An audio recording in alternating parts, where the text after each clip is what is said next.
जिंदगी को खेल का मैदान समझने वाले अपने मफादात के लिए हमेशा हकदारों को रेड कार्ड दिखाकर मैदान से बाहर बैठने पर मजबूर करते हैं और भूल जाते हैं कि उनका ये खेल एक दिन खत्म होना है। ऐसे ही मफाद परस्तों के जब्र और हकदारों के सब्र की कहानी है रेड कार्ड।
साहब जरा अंदर आइए।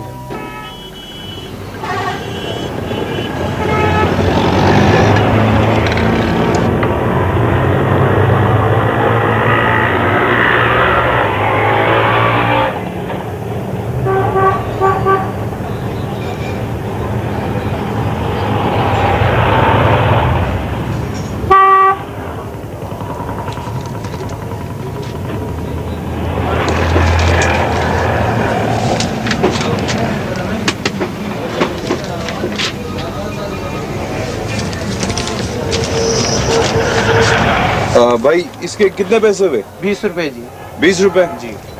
कोई कमी रैद? नहीं जी। अच्छा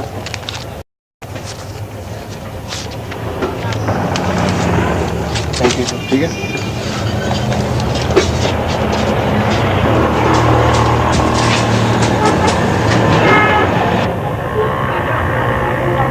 मेरा ख्याल है अली नासिर एक जेन्युइन मुबारकबाद के मुस्तहिक हैं।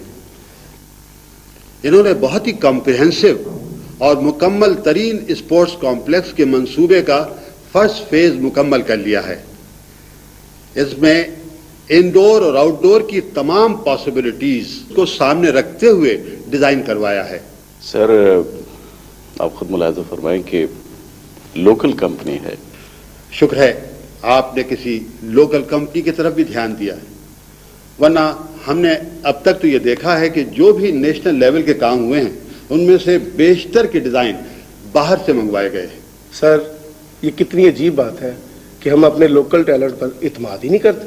और खुशी की बात यह है सर कि इस प्रोजेक्ट में फुटबॉल ग्राउंड की अहमियत पर खासा जोर दिया गया है। फुटबॉल के साथ हमेशा से ये बदकिस्मती रही है सर कि इसे गरीबों का खेल तस्वुर करके आम किस्म के मैदानों तक महदूद कर दिया गया है। बल्कि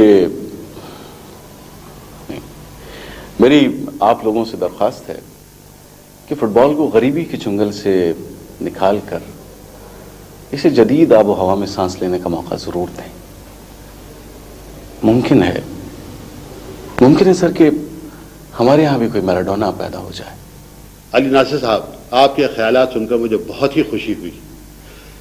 यकीनन फेडरेशन का सेक्रेटरी आप ही के जैसा किसी नौजवान को होना चाहिए था। Thank you sir, thank you very much. वैसे सर इस प्रोजेक्ट के सिलसिले में तमाम तफसीलात अलग अलग करके फाइल्स में मेंबरान की सहूलत के लिए रखती गई हैं ताकि वो इंडिविजुअली उन पर स्टडी भी करें और फिर अपनी राय से आगाह करें। नासिर साहब इस पर कितनी की लागत आएगी? तकरीबन 25 करोड़ के लगभग लागत आएगी इस प्रोजेक्ट पर। यकीनन आपने फंड्स रेजिंग के बारे में भी कोई तजावीज़ दी होंगी। जी सर, उन तमाम तजावीज़ की तमाम तर तफसीलात इन फाइल्स में मौजूद है। तो ठीक है, अगले महीने की 1 तारीख को फाइनल मीटिंग रख लें। आप हजरात का बहुत शुक्रिया। मीटिंग बर्खास्त की जाती है।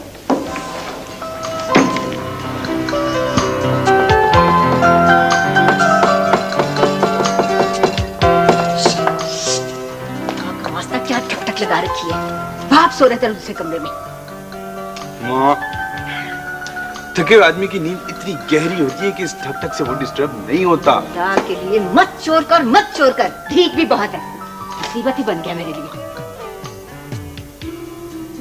और ये क्या तूने अच्छी खासे कमरे को इस तरह सिनेमा बना दिया?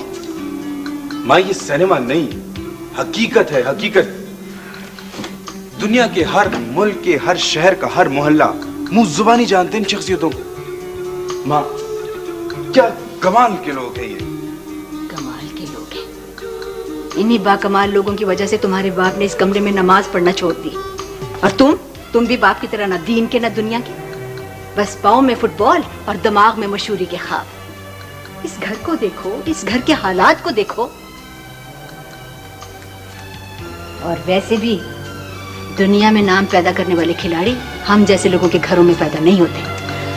माँ, मैं एक दिन तुम्हें साबित करके दिखाऊंगा कि तुम एक चैंपियन की माँ हो। अखबार टीवी वाले तुम्हारा इंटरव्यू करने के लिए आएंगे। ख्वातीन और हजरात, फुटबॉल चैंपियन नोमान हैदर की माँ से इंटरव्यू। हा हा हा। टा टा टा। और एक बात और याद रख बेटा, ऐसे मोहल्लों में जहां हम लोग रहते हैं ना, अखबार वाले सिर्फ शहीद की माँ का इंटरव्यू लेने आते हैं। माँ, कुछ पढ़ लिख ले, कोई नौकरी कर ले बेटा। मैं तेरी शादी करूं, तेरे सर पे सेहरे देखूं, कुछ मैं तेरी खुशियां देखूं बेटा। माँ, तू मुझे सिर्फ ये तस्वीर लगाने दे बस।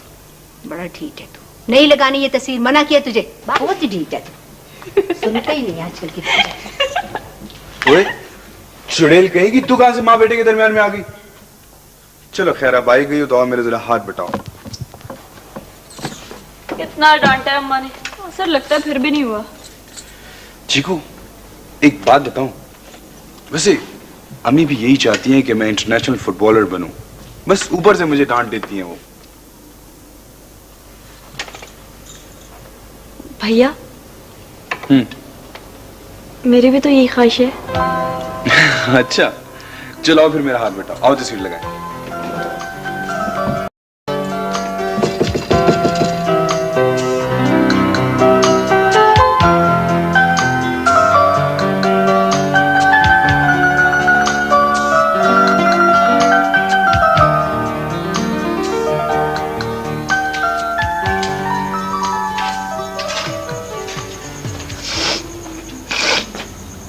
ये क्या हो रहा है इस घर में? बुआ, सैलेड बन रही, सैलेड। क्या? ये तुमने प्याज काटी है बेटा? बुआ शुरू शुरू में ऐसे करती है ना, अभी तो शुक्र कीजिए कि मैंने प्याज काटने के शौक में उंगलियां नहीं काट ली। ये तुमने अपनी आंखें क्यों निचोड़ ली हैं? अरे मैंने तो तुम्हें कभी बौर चढ़ाने के किसी काम को हाथ नहीं लगाने दिया। काम वाली भी 10 मर्तबा पूछती है तब जाकर बौर चढ़ाने में घुसती है। ये तुमने कब मसाला और प्याज उठा लिया? वो जब आप ना डीप फ्रीजर से गोश्त निकाल रही थी तब। अच्छा, अब छोड़ो उस मुँहे प्याज को। बेटा, तेरी जैसी नाजुक बच्ची है, अगर इस प्याज को छू लेना तो 4 दिन तक इसकी बदबू नहीं जाती। मेरा चंदा, मेरा बच्चा, ये हाथ जो है ना तेरे, प्याज काटने के लिए नहीं है। जाओ, जाकर वॉशरूम में मुंह हाथ धो। हाँ? अरे तूने तो अपनी आंखें झील बना के रखनी है मेरा बच्चा। चलो उठ मेरा बच्चा, उठ। बुआ, हाँ? वैसे आपको ये ग्रे बाल कितने सूट करते हैं ना। शुक्र है खुदा का, इस मुंह से भी हंसी फूटी। Hello everybody. क्या है? एक तो मेरा इस घर में बोलना इन्हें ऐसा नागवार गुजरता है जैसे मैं इनका देवर या जेठ हूँ। अब तोड़ दी 2 मिनट में प्लेट उठाकर, ये आपके जहेज की प्लेट नहीं है। मुझे पता है ये मेरे जहेज की नहीं है, प्लास्टिक की है। अगर आप इस तरह चिल्ला चिल्ला के ना बोले ना तो ये सब कुछ ना हो। और देखिए, आप कभी जेठ बन जाते हैं, कभी देवर बन जाते हैं, कभी कुछ बन जाते हैं, कभी कुछ बन जाते हैं, कभी कुछ नहीं बनते। आपका मुझे ये मजाक बिल्कुल पसंद नहीं। हाँ वाह, क्या बात कही। भला दुनिया की किसी औरत को देवर, जेठ, सास, नंद के रिश्ते कभी पसंद आ सकते हैं? ला हौले वला कुव्वत। क्या हम शैतान हैं जिस पर आप लाहौल पढ़ रहे हैं? लाहौल पढ़ने के लिए आसपास शैतान का होना बिल्कुल जरूरी नहीं है बुआ। क्या आप भी हमें बुआ कहेंगे? वाह वाह वाह।